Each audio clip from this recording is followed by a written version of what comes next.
नमस्कार दोस्तों, कलयुग के चमत्कार संतों की वाणी में आप सबका स्वागत है। दोस्तों, हमारे चैनल पर एक तरफ तो कार्तिक महात्म्य के अध्यायों की कथा चल रही है और साथ साथ हम आपको कार्तिक महीने में आने वाले महत्वपूर्ण दिन त्योहारों के बारे में भी बताते जा रहे हैं।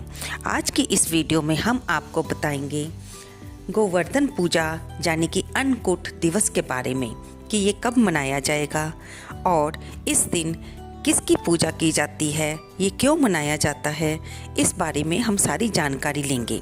दोस्तों, ये इस बार दीपावली में साथ में ही 25 तारीख को सूर्य ग्रहण आने के कारण गोवर्धन पूजा 26 अक्टूबर को मनाई जाएगी। इस दिन हम अन्नकूट उत्सव मनाते हैं। इसी दिन बलि पूजा, गोवर्धन पूजा आदि होते हैं। इस दिन गोबर का अन्नकूट बनाकर या उसके समीप विराजमान श्री कृष्ण के सम्मुख गाय तथा ग्वाल बालों की पूजा की जाती है।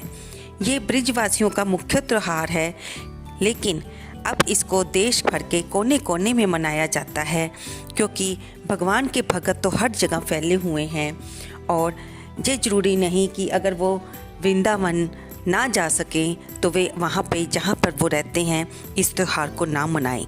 ये सभी त्यौहार तो हमारे मन की खुशी को बढ़ाते हैं, हमारे मन के श्रद्धा और विश्वास को और ज़्यादा वृद्धि कर हमें भगवान के समीप लेकर जाते हैं। आइए अब सुनते हैं गोवर्धन की कथा, जो कि भगवान कृष्ण ने इस पूजा को शुरू किया था और तब से ये पूजा प्रचलित होती जा रही है। ना केवल भारत देश में भी ही नहीं, बल्कि बाहर के देशों में भी जहाँ जहाँ भी हमारे भारत के लोग गए हैं, उन्होंने हमारे भारत की संस्कृति को हर तरफ फैला दिया है और बाहर भी लोग अपने अपने हिसाब से, समय के अनुसार से अपने त्योहारों को मनाते हैं। आइए सुनते हैं इस कथा को। एक दिन भगवान कृष्ण ने देखा कि पूरे वृक्ष में तरह तरह के मिष्ठान तथा पकवान बनाए जा रहे हैं। पूछने पर उन्हें पता चला कि ये सारे पकवान देवराज इंद्र की पूजा के लिए तैयार हो रहे हैं। इंद्र को प्रसन्नता से ही वर्षा होगी, गांवों को चारा मिलेगा तथा ब्रिजवासियों को जीविका कमाने की समस्या हल होगी। ये सुनकर भगवान श्री कृष्ण ने इंद्र की निंदा करते हुए कहा कि उस देवता की पूजा करनी चाहिए जो प्रत्यक्ष आकर पूजन सामग्री स्वीकार करे। तब गोपों ने ये वचन सुनकर कहा कि कोटि कोटि देवताओं के राजा की इस तरह से आपको निंदा नहीं करनी चाहिए।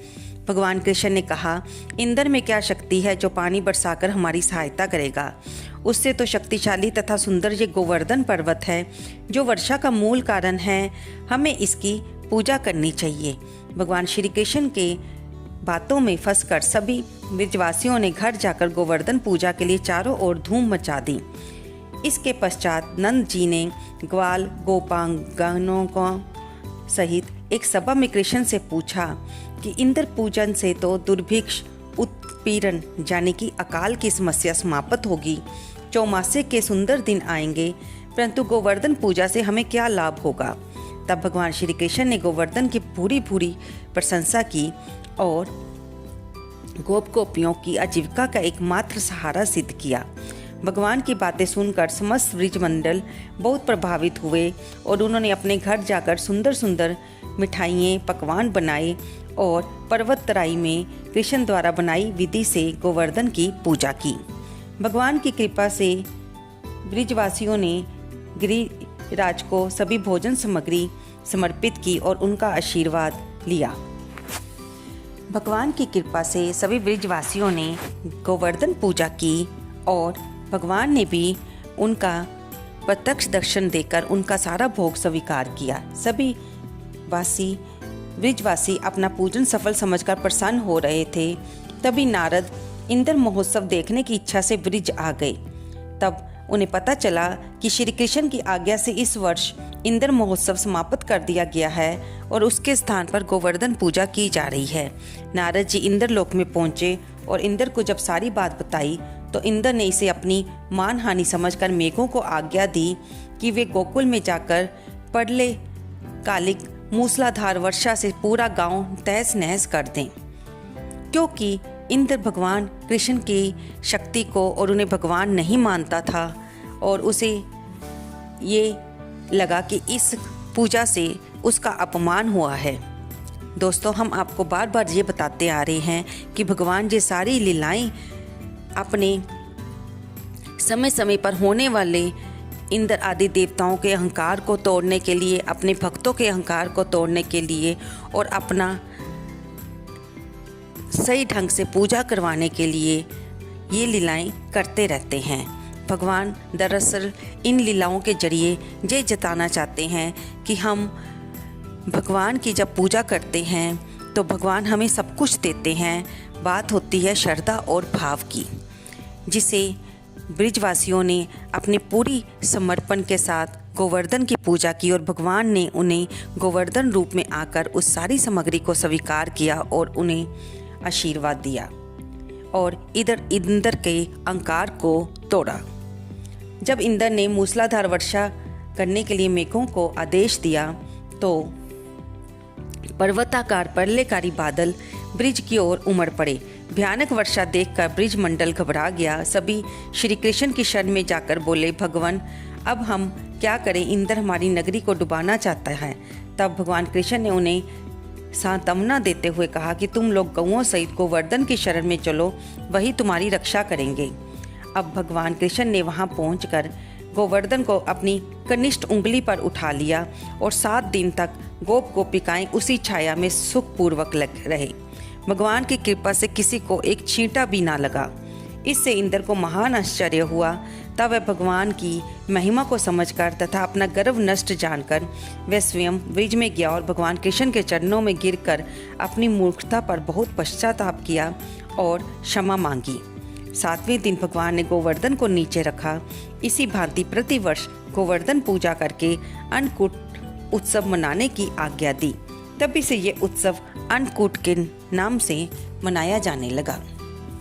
दोस्तों, क्योंकि इस बार अन्नकूट दिवस यानी गोवर्धन पूजा 26 अक्टूबर दिन बुधवार को मनाई जाएगी और इसका प्रतिपदा का शुभ मुहूर्त 25 अक्टूबर शाम 4:20 से शुरू हो जाएगा और 26 अक्टूबर 2:40 तक रहेगा और गोवर्धन पूजा का समय सुबह 6:30 बजे से लेकर 9 बजे तक रहेगा। दोस्तों, इस प्रकार आप भी अब इस समय अनुसार गोवर्धन पूजा करके भगवान की मिष्ठान अर्पित करें, उन्हें फल फूल नैवेद्य चढ़ाएं, आरती करें और भगवान का आशीर्वाद लें। भगवान की कृपा से आप सबके घर में आपके धन धान्य से भंडार भरे रहें। इस कहानी को सुनने वाले और हुंकारा भरने वाले को भगवान अपनी कृपा प्रदान करें, अपनी भक्ति प्रदान करें। दोस्तों, इस समय सूर्य ग्रहण चल रहा है और सूर्य ग्रहण में हम अपने मंदिरों में पूजा नहीं कर सकते। घर के मंदिरों के भी कपाट बंद होते हैं। इसलिए हमें ज़्यादा से ज़्यादा मानसिक तप करना चाहिए, मानसिक मंत्र जाप करना चाहिए और नहीं तो आप अपने फ़ोन पर ये वीडियो चलाकर हमारे वीडियो में अलग अलग कथाएं अपलोड की गई हैं, जिसे आप सुनकर अपने इस सूर्य ग्रहण के समय को सार्थक कर सकते हैं। आपको ये वीडियो कैसी लगी कृपया कमेंट बॉक्स में अवश्य लिखें। आप इसे सुनते तो हैं लेकिन लाइक करना भूल जाते हैं। दोस्तों, आपका एक लाइक भी हमें मोटिवेशन प्रदान करता है। आपका अपना YouTube चैनल आपका धन्यवाद करता है। धन्यवाद दोस्तों।